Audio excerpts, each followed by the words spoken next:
Assalamualaikum warahmatullahi wabarakatuh. Kali ini bertemu lagi dengan channel kami yaitu Aryadin. Saya akan membagikan materi SKB CPNS PGSD mata pelajaran IPS,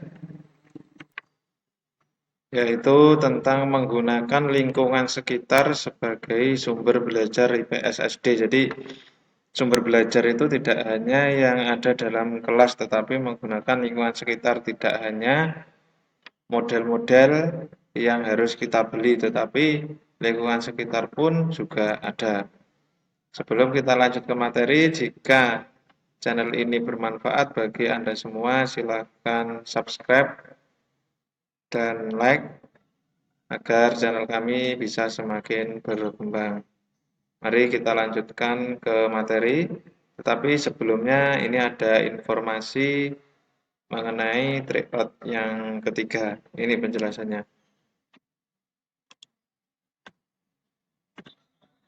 Nah, ini saya melaksanakan lagi setelah tryout kedua sudah kita laksanakan kemarin, mulai kemarin. Kali ini akan ada tryout SKB PGSD yang ketiga. Pendaftarannya yaitu dimulai hari ini, yaitu 31 Agustus 2020 sampai 3 September 2020.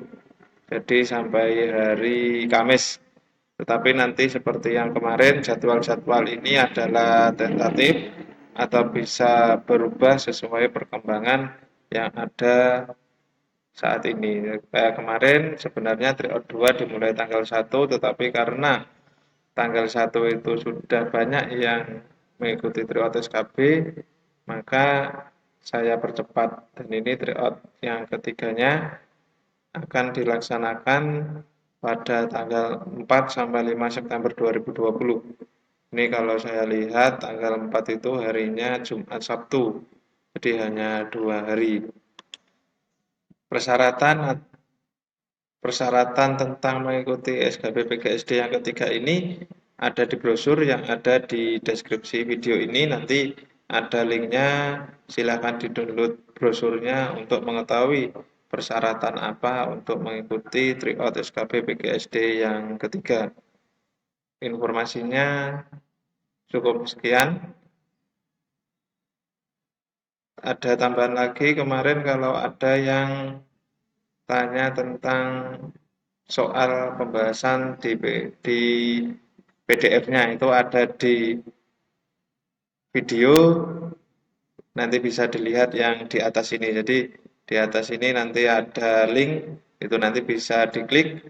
Nah itu nanti di deskripsinya itu ada pembahasannya. Mungkin nanti ke depannya rankingannya juga saya linkkan di deskripsi video yang di atas ini tadi. Seperti itu.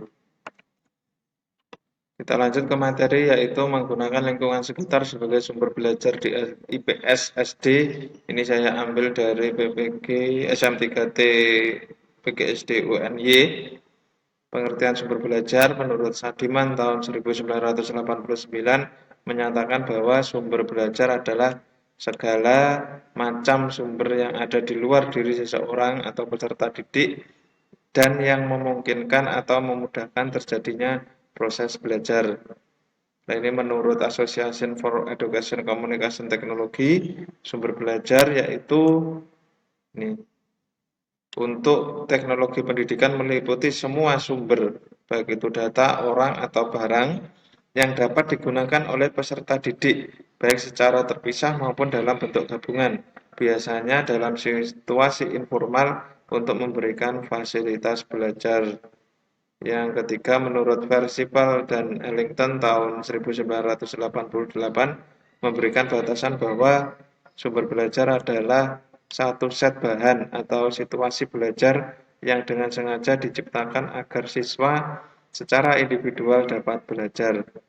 Kalau menurut Depdiknas tahun 2006, sumber belajar adalah segala sesuatu yang diperlukan dalam kegiatan pembelajaran yang dapat berupa buku teks, media cetak, media elektronika, narasumber, lingkungan alam sekitar, dan sebagainya. Jadi kesimpulannya sumber belajar adalah segala macam sumber yang ada di luar diri peserta didik dapat berupa satu set bahan atau situasi belajar yang dengan sengaja diciptakan, buku atau bahan tercetak, media elektronika, semua sumber baik berupa data, orang, dan wujud tertentu yang dapat memberikan pengalaman belajar bagi siswa. Jadi, segala sesuatu yang ada di luar diri peserta didik. Sumber belajar atau informasi dapat diperoleh antara lain dari ini ada 6. Yang pertama manusia. Ini bisa dengan wawancara para pakar, tokoh agama, tokoh masyarakat, dan lain-lain. Yang kedua kantor penerbitan surat kabar atau bahan tertulis. Yang ketiga bahan terekam. Yang keempat bahan tersiar seperti TV atau radio. Yang kelima alam sekitar. Jadi alam sekitar yang ada di sekitar lingkungan sekolah. Mungkin bisa lingkungan lingkungan pasar, lingkungan balai desa jika itu dekat. Yang terakhir situs sejarah, artefak, dan lain-lain. Ini jika dekat dengan museum. Belajar dengan mengutamakan sumber belajar adalah sistem belajar yang berorientasi kepada siswa, yang diatur sangat rapi untuk belajar individual atau kelompok. Kegiatan belajar dilakukan dengan menggunakan sumber belajar baik manusia maupun non-manusia dalam situasi belajar yang diatur secara efektif. Fungsinya ini ada 6 juga, fungsi sumber belajar. Yang pertama, meningkatkan produktivitas pembelajaran. Jadi dengan adanya sumber belajar, produktivitas pembelajarannya akan meningkat. Yang kedua, memberikan kemungkinan pembelajaran yang sifatnya lebih individual atau mengembangkan potensi diri. Jadi potensi dirinya apa? Itu memungkinkan siswa mengembangkan potensi diri. Yang ketiga, memberikan dasar yang lebih ilmiah terhadap pembelajaran. Jadi tidak hanya dari materi, tetapi siswa tersebut merasakan atau mengalami hal itu sendiri. Yang keempat, lebih memantapkan pembelajaran, jadi lebih mantap. Yang kelima, memungkinkan belajar secara seketika, jadi langsung. Jadi seketika. Yang keenam, memungkinkan penyajian pembelajaran yang lebih luas dengan menyajikan informasi yang mampu menembus batas geografis. Jadi ini fungsi sumber belajar seperti ini. Yang ketiga, kriteria memilih sumber belajar. Yang pertama, ekonomisnya. Tidak harus terpatok pada harga yang mahal. Jadi tidak perlu harga yang mahal untuk sumber belajar. Yang kedua, praktis. Tidak memerlukan pengelolaan yang rumit, sulit, dan langka. Yang ketiga, mudah, dekat, dan tersedia di sekitar lingkungan kita. Jadi seperti tadi. Seperti kalau sekolahnya dekat dengan pasar, dekat dengan balai desa, bisa dimanfaatkan. Tetapi jika jauh, itu kan jadi mempersulit. Jadi kriterianya salah satunya juga ada kata mudah. Jadi yang pertama ekonomis, praktis, mudah, yang keempat fleksibel, dapat dimanfaatkan untuk berbagai tujuan instruksional. Jadi fleksibel, mudah juga. Yang kelima sesuai dengan tujuan, ini pasti sesuai dengan tujuan pembelajarannya. Untuk mendukung proses dan pencapaian tujuan belajar dapat membangkitkan motivasi dan minat belajar siswa. Biasanya kalau mengalami langsung motivasi dan minat belajar siswa itu akan meningkat. Yang keempat, jenis-jenis lingkungan sebagai sumber belajar, yaitu lingkungan alam atau lingkungan fisik adalah segala sesuatu yang sifatnya alamiah, seperti sumber daya alam, air, hutan, tanah, batu-batuan, tumbuh-tumbuhan dan hewan, sungai, iklim, suhu, dan sebagainya.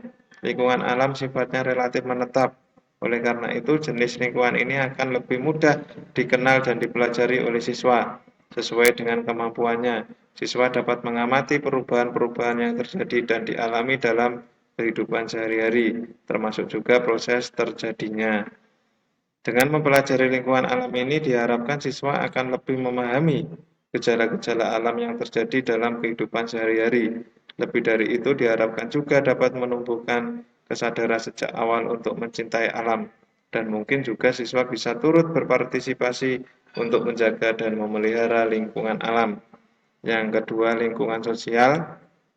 Hal-hal yang bisa dipelajari oleh siswa dalam kaitannya dengan pemanfaatan lingkungan sosial sebagai sumber belajar ini misalnya mengenal adat istiadat atau kebiasaan penduduk setempat, mengenal jenis mata pencaharian penduduk, mengenal organisasi sosial yang ada di desa atau masyarakatnya, mengenal kehidupan beragama, mengenal kebudayaan, mengenal struktur pemerintahan setempat. Nah, itu tadi umpamanya datang ke kelurahan atau ke balai desa untuk menanyakan struktur pemerintahan. Nah, jadi balai desa tersebut bisa digunakan sebagai sumber belajar.